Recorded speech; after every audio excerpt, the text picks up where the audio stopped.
बानो कुद्सिया अच्छी औरतों के बारे में ना एक बात अक्सर कहती होती थी। वो कहती थी कि एक औरत जो है वो रो सकती है लेकिन दलील नहीं दे सकती। और उसकी सबसे बड़ी जो दलील है ना, वो अगर होते हैं तो उसकी आंखों से ढला हुआ आंसू होता है सबसे बड़ी दलील।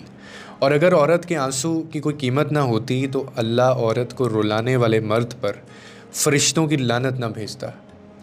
और मर्दों को ये समझना चाहिए कि जो अच्छी औरतें होती हैं उनके आंसू कभी भी कमज़ोरी की अलामत नहीं होते, बल्कि ये उनकी सबसे बड़ी गवाही होते हैं। ये दलील होती है कि वो आपसे मोहब्बत करती है। और औरत ये सब कुछ लफ्ज़ों में बयान नहीं कर पाती, लेकिन उसका एक एक जो आंसू होता है वो हज़ार दलीलों से ज़्यादा बोझ रखता है। और जो मर्द औरत को रुलाते हैं और वो ये समझते हैं कि ये आम बात है, तो ये आम बात नहीं है।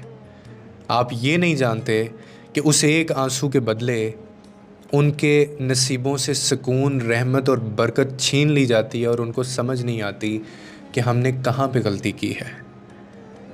और ये उन अच्छी औरतों के लिए जो मोहब्बत करती हैं, इज़्ज़त करती हैं, साथ निभाती हैं, लेकिन बदले में उनको आंसू मिलते हैं।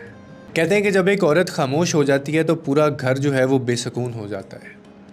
एक आदमी कहता है कि एक दिन मैंने अपनी बीवी को थप्पड़ मारा और गलती भी उसकी नहीं थी, मैं गुस्से में था। और वो थप्पड़ पहली बार था। वो परेशान हुई और फिर हमने उसके बाद सुलह कर ली, लेकिन फिर उस दिन के बाद उसने मुझसे अपनी परेशानियाँ, अपनी खुशियाँ, अपने दुख और अपने सुख बांटने बंद कर दिए। और वो कहता है कि वो अब मुझसे खुलकर महफूज तरीके से बात नहीं करती। और मैंने ये महसूस किया कि मैंने खुद ही उसका जो एक सेफ़ ज़ोन था, मैंने खुद अपने हाथों उसको तबाह कर दिया।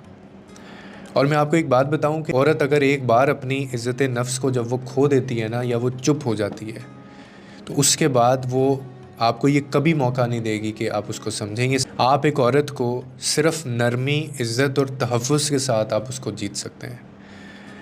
और मैं आपको ये भी बता दूं कि औरत की इज़्ज़त करना दरअसल अपने घर को महफूज रखना है। क्योंकि जब औरत एक खामोश होती है, चुप होती है ना, तो फिर पूरा घर बेसुकून हो जाता है।